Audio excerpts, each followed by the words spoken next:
Hello everyone, welcome back to my YouTube channel English भाषा का ज्ञान। आज की वीडियो में हम पढ़ेंगे बहुत ही इम्पोर्टेंट प्रीपोजिशन ऑफ और ऑफ के बारे में।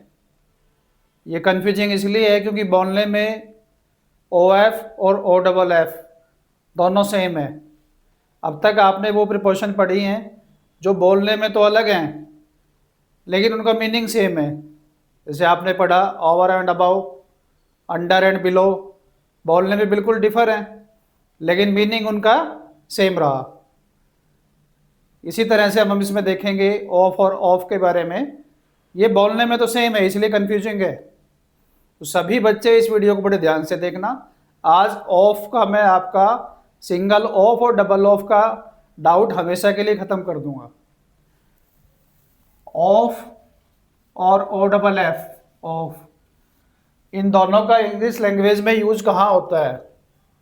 सबसे पहले आप सिंगल एफ के बारे में सीखें। ओ डबल एफ सिंगल जो ऑफ है ये हम लगाते हैं रिलेशन के लिए, रिलेशन कह लीजिए या कनेक्शन कह लीजिए। यानी कि यहां पर आपके पास दो नाउन आएंगे, नाउन और नाउन। ये फर्स्ट नाउन, ये सेकंड नाउन। इन दोनों में क्या रिलेशन है? वो रिलेशन ये सिंगल ओ एफ बताता है। और हिंदी में अगर आप उसको समझें तो का, के और का के की जहां भी बात होगी वहां आपने सिंगल ओ एफ लगाना है, यानी कि एक एफ वाला जो ऑफ है वो लगाना है। नाउन और नाउन का रिलेशन कैसे आएगा? एक नाउन का दूसरे नाउन के साथ क्या संबंध है उसके बारे में ये बताएगा। उसको समझना है आपने बहुत ध्यान से, बहुत बारीकी से। जैसे ये आ गया, this is a book of maths. This is a book of maths. यहां देखिए ये नाउन है, नाउन नंबर 1। ये नाउन नंबर 2। इसका सेंटेंस क्या है? This is a book of maths, कि यह मैथ की किताब है। अब इस बुक का इस मैथ से रिलेशन है। ये बुक किसकी है? मैथ की है। तो ये जो रिलेशन जो बता रहा है वर्ड, वो कौन सा बता रहा है? ऑफ। का की सेंस में, का के की सेंस में जहां भी आएगा, जो है दोनों के नाउन का रिलेशन बताएगा, वहां आपने सिंगल ऑफ, सिंगल एफ वाला यूज करना है। ये इसका बेसिक डिफरेंस है ओ एफ और ओ डबल एफ का। इसके बाद इसका नेक्स्ट यूज है अ पार्ट ऑफ होल, यानी कि कोई भी बड़ी चीज का कोई भी छोटा हिस्सा बताने के लिए भी हम का के की का यूज करते हैं। जैसे मान लीजिए ये एक कार है, ये कार हो गई एक। अब ये कार पूरी कंप्लीट कार है। अब इसके कोई भी अगर आप पार्ट बताएंगे ना, जैसे टायर के बारे में बताएंगे तो the tyres of my car, door के बारे में बताएंगे the door of my car, the headlights of my car, मेरे कार के टायर, मेरे कार का दरवाज़ा, मेरे कार की हेडलाइट, मेरे कार की टेल लाइट। देखो सब में का के की आएगा। तो ये एक पूरे का जब हम पार्ट में बताएंगे ना, तो ये आप एग्जाम्पल अपने क्लासरूम से भी ले सकते हैं, अपने घर से भी ले सकते हैं। आपका घर के जो रूम है उसमें आप बता सकते हैं मेरे रूम का फर्नीचर, मेरे रूम की छत, मेरे रूम का फर्श, the floor of my room, the roof of my room, the furniture of my room. तो कितने एग्जाम्पल हो गए, यानी कि पूरा एक कमरा हो गया। उस कमरे के जो पार्ट के बारे में आप बताएंगे तो उसमें का के की आएगा, तो वो पूरे रूम का और वो फर्नीचर का एक रिलेशन भी शो करेगा। मेरे कमरे का फर्नीचर का मतलब हो गया मैं अपने कमरे के फर्नीचर के बारे में बता रहा हूँ। तो वहाँ भी हमें देखना है, या पार्ट ऑफ होल वाले मैटर में भी ओ एफ का यूज होता है। इसके बाद नेक्स्ट यूज है इसका काज एंड रीजन।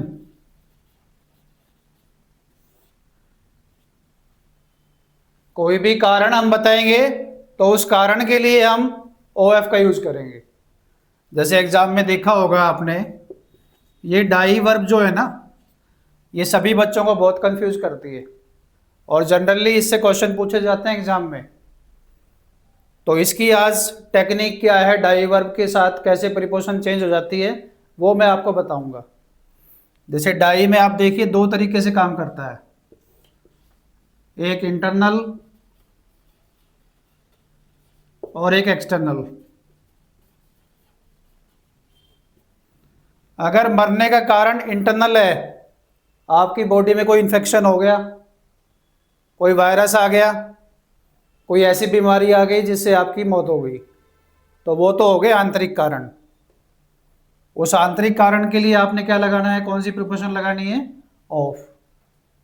अगर मरने का कारण इंटरनल ना होकर एक्सटर्नल है, यानी कि कोई बाहरी कारण है, कोई एक्सीडेंट हो गया, उस एक्सीडेंट के कारण मौत हो गई, अर्थक्वेक आ गया, भूकंप आ गया, भूकंप के कारण बहुत से लोगों की मौत हो गई, तो ये सब क्या है, ये इंटरनल रीजन नहीं है, ये एक्सटर्नल रीजन है।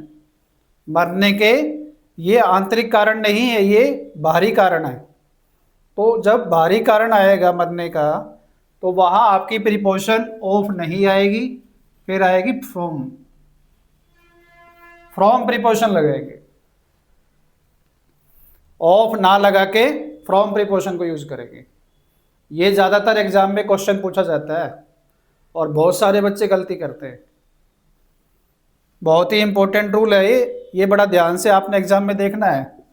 जैसे ये आ गया, he died of fever, he died of fever, इसमें grammatical error O double F, कौन सा आएगा, ओ एफ, ये ग्रामेटिकल एरर है।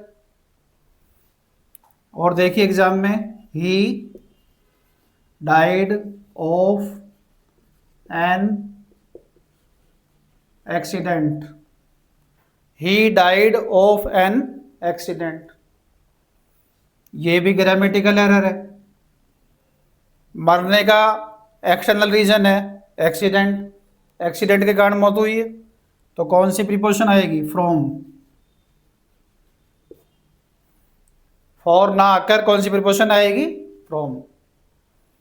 तो ये ज़्यादातर एग्जाम में पूछते हैं, बहुत ही इंपॉर्टेंट वर्ब है और ज़्यादातर एग्जाम में कोई ना कोई क्वेश्चन जरूर से आ जाता है।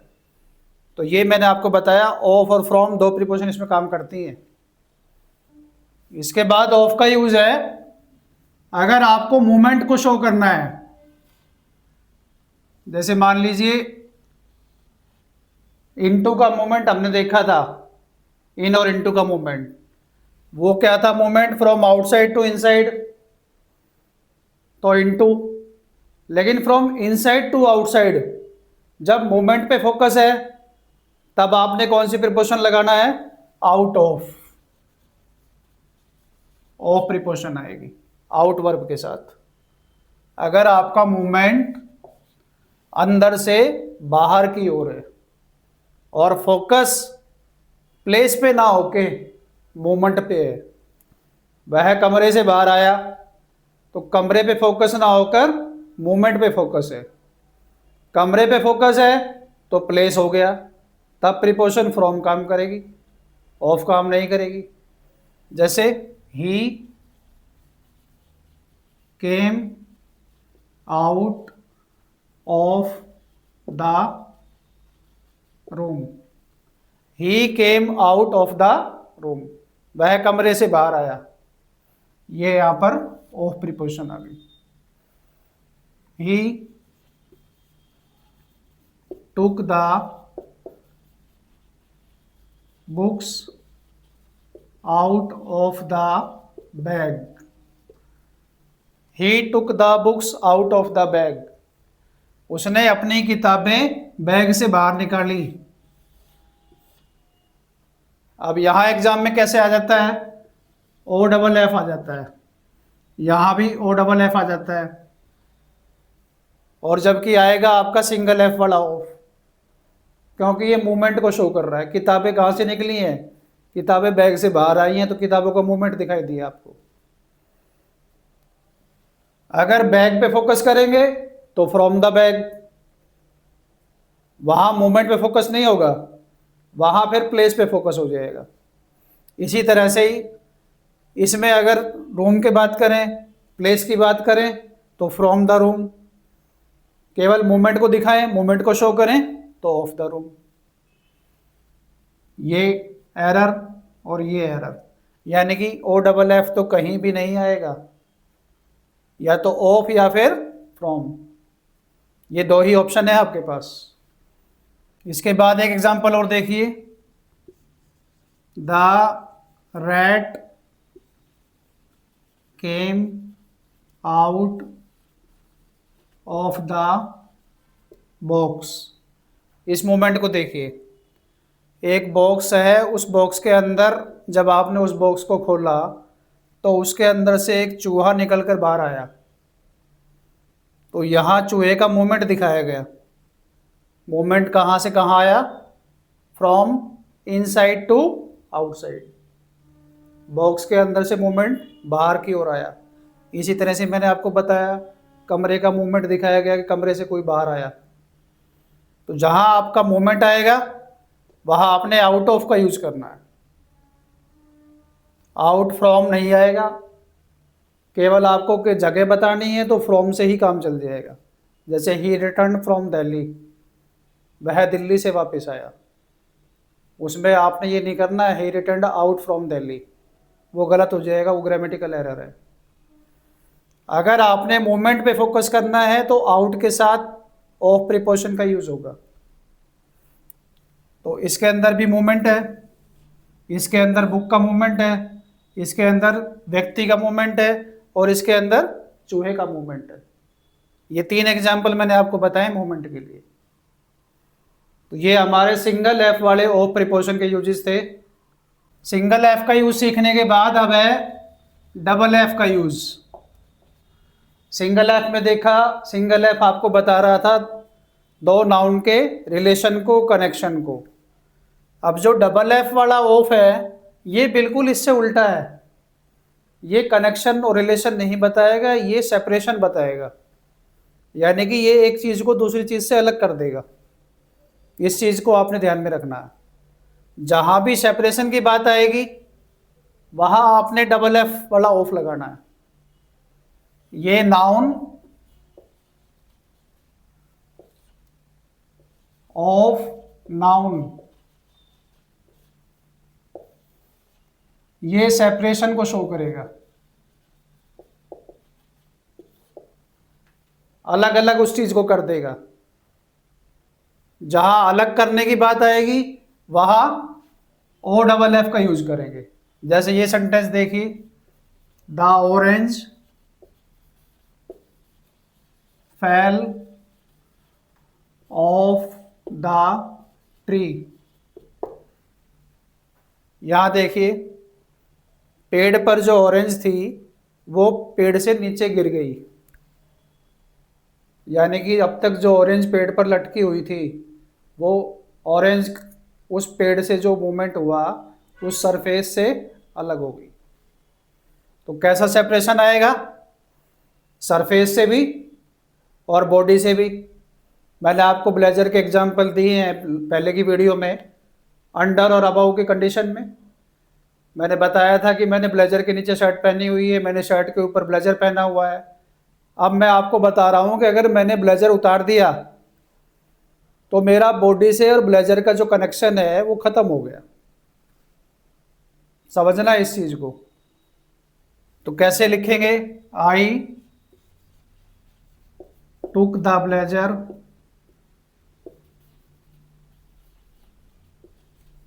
Of. I took the blazer of.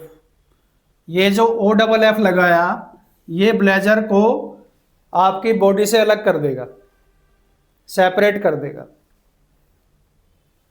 तो मूवमेंट आपका पेड़ से जो था उसको अलग कर दिया, यानी कि एक सरफेस से जो कांटेक्ट था उस कांटेक्ट को मूवमेंट नीचे की तरफ आ गया।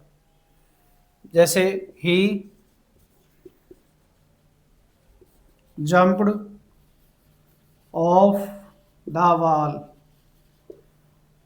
ही जंप्ड ऑफ द वॉल, उसने दीवार से छलांग लगा दी, यानी कि सरफेस पर वो खड़ा था, दीवार पर खड़ा था, उस दीवार से उसका मूवमेंट नीचे की तरफ आ गया, यानी कि सरफेस से जो कांटेक्ट था वो कांटेक्ट खत्म हो गया।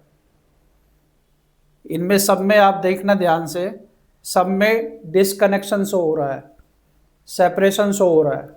एक चीज़ दूसरी चीज़ से हट गई, पहले जुड़ी हुई थी बाद में हट गई। जैसे एग्जांपल मैं आपको दूं, ये देखिए, ये मार्कर है, इस मार्कर की कैप को मैं अगर मैं हटा देता हूं तो अभी तो ये ऐसे में थी, इस कंडीशन में थी, और अगर मैंने इसको हटा दिया तो इसका मार्कर से कांटेक्ट खत्म हो गया, इस सरफेस से इसका कांटेक्ट खत्म हो गया। तो इसके लिए भी मैं कौन सी प्रीपोजिशन लगाऊंगा? ओ डबल एफ लगाऊंगा।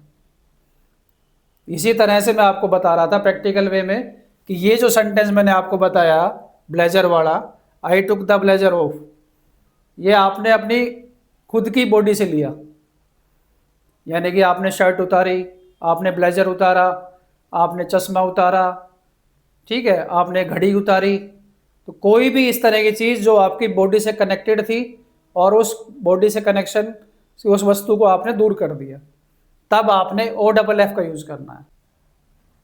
ये तो आपने देखा डिसकनेक्शन को शो कर रही हैं सारी चीज़ें, एक नाउन दूसरे नाउन से अलग हो गया, ठीक है। सेकेंड यूज इसका देखिए, डिस्काउंट के केस में आपने अक्सर देखा होगा जहां भी डिस्काउंट की बात होगी तो वहां आपने देखा कि 50 या 20 या 70% ऑफ, ये वाला off. O double F discount को शो करेगा। जैसे आपने कोई आइटम खरीदा, उस आइटम पर आपको डिस्काउंट मिल गया, तो सेंटेंस कैसे होता है उसके लिए आप क्या यूज करते हैं? आई गोट 500 ऑफ, आई गोट 500 ऑफ, यानी कि आपने 500 रुपए का डिस्काउंट उसके ऊपर लिया। जैसे ऑफ सीजन नहीं बोलते हैं, तो ऑफ सीजन का मतलब ओ एफ वाला सिंगल एफ नहीं, O double F. Off season का मतलब यही है जो सर्दियों के, जैसे मान लीजिए कपड़े हैं, सर्दी जाने के बाद गर्मियों में अगर कोई उसको बेचेगा तो वो ऑफ सीजन हो गया, यानी कि डिस्काउंट का सीजन हो गया, वहाँ उसको डिस्काउंट मिल रहा है, वो वाला ओ डबल एफ वाला ऑफ है वो। तो इसमें आपने देखना कहीं भी डिस्काउंट की बात होगी, जहाँ भी आपका अमाउंट है वो कम हो जाएगा,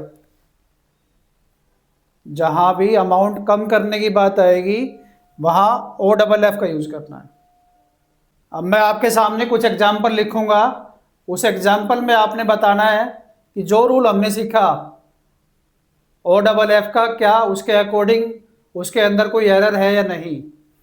देखना, जैसे ये एग्जाम्पल आ गया, ही वाइप्ड द डस्ट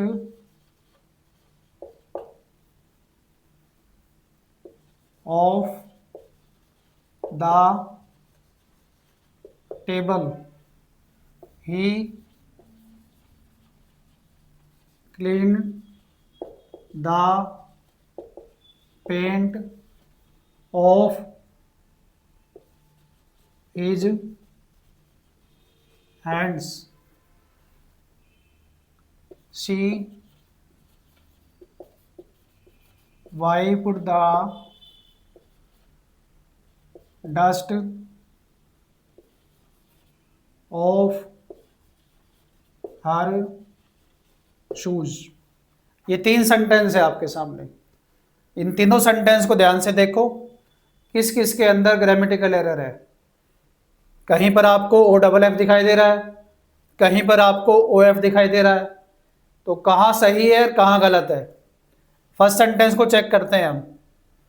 यहाँ देखना, ये जो टेबल दिखाई गई है, इस टेबल पर डस्ट थी, उस डस्ट को हटा दिया गया।